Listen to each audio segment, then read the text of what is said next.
नमस्कार दोस्तों, आज के हमारे इस वीडियो में हम आपके लिए पुत्रदा एकादशी की व्रत कथा लेकर आए हैं। द्वापर युग में एक बार महाराज युधिष्ठिर ने श्री कृष्ण से पूछा, केशव कृपा करके यह बताइए पुत्रदा एकादशी की क्या विधि है और उस दिन किस देवता की पूजा होती है। तब भगवान श्री कृष्ण बोले, हे धर्मराज, आपका प्रश्न बहुत उत्तम है। यह सभी पापों को हरने वाली है। इसमें समस्त मनोकामनाएं तथा सिद्धियों के दाता नारायण भगवान की पूजा होती है।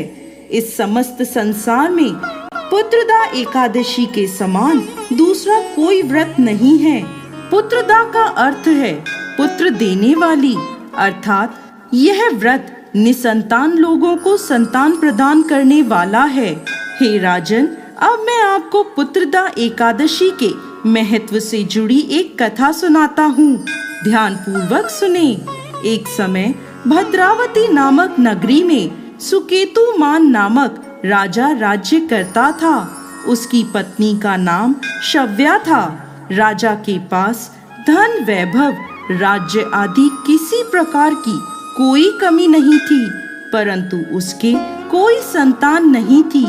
इस कारण राजा और उसकी पत्नी दोनों चिंतित रहते थे। राजा यह सोचकर चिंतित रहते थे कि हमारे लिए पिंडदान कौन करेगा। बिना पुत्र के पितरों और देवताओं का ऋण मैं कैसे चुकाऊंगा। अवश्य ही मैंने पिछले जन्म में कोई बुरे कर्म किए होंगे, इसलिए मेरे पुत्र नहीं हैं। राजा को इस प्रकार चिंता में डूबा देख रानी शव्या भी हर समय चिंतित रहती थी। एक दिन राजा चिंता में इतने मगन हो गए कि उन्होंने अपने प्राण त्यागने का निश्चय किया, परंतु आत्मघात को महापाप समझकर वह अपना अश्व लेकर सोच विचार में डूबे हुए जंगल की ओर चले गए। वहां अनेकों प्रकार के पक्षियों और पेड़ पौधों को देखते हुए राजा आगे चलते जा रहे थे। वन में राजा ने हाथी को अपनी मादा और बच्चों के साथ घूमते हुए देखा। हिरण को भी अपनी मादा और बच्चों के साथ देखा।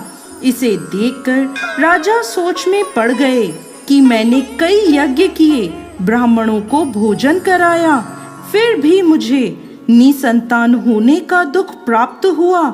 मैं क्या करूं? ऐसा सोचते हुए राजा आगे जंगल में चलते गए। आधा दिन बीत गया।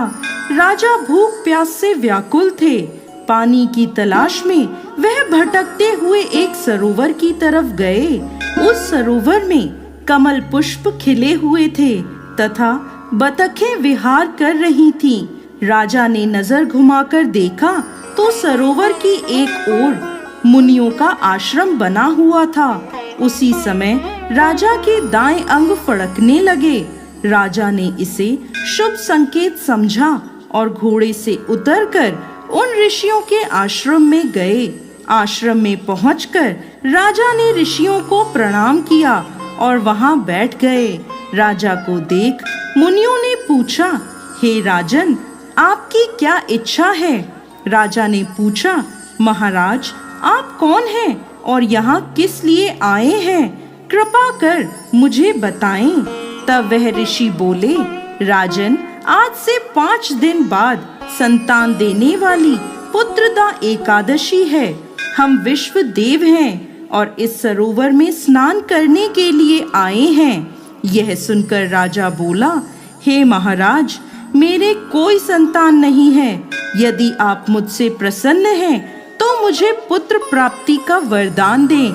यह सुन मुनि बोले, हे राजन, श्रावण मास की एकादशी का नाम पुत्रदा एकादशी है।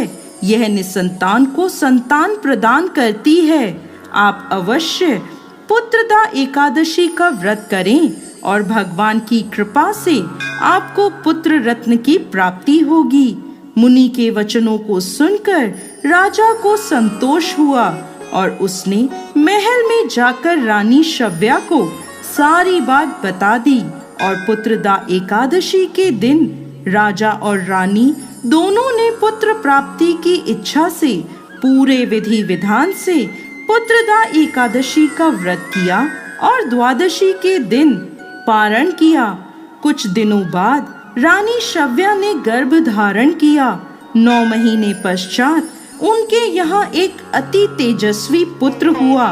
वह राजकुमार अत्यंत सुंदर, यशस्वी और प्रजा का पालन करने वाला राजा बना। श्री कृष्ण भगवान बोले, हे कुंती नंदन, पुत्र प्राप्ति के लिए पुत्रदा एकादशी का व्रत सर्वोत्तम है।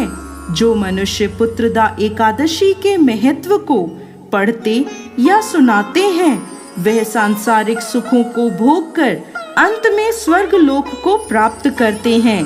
पुत्रदा एकादशी का व्रत करने वाले व्यक्ति को सुबह जल्दी उठकर स्नान आदि से निवृत्त होकर संतान प्राप्ति के लिए पति पत्नी दोनों को स्नान के पश्चात पूरे विधि विधान से श्री हरि नारायण की पूजा करनी चाहिए।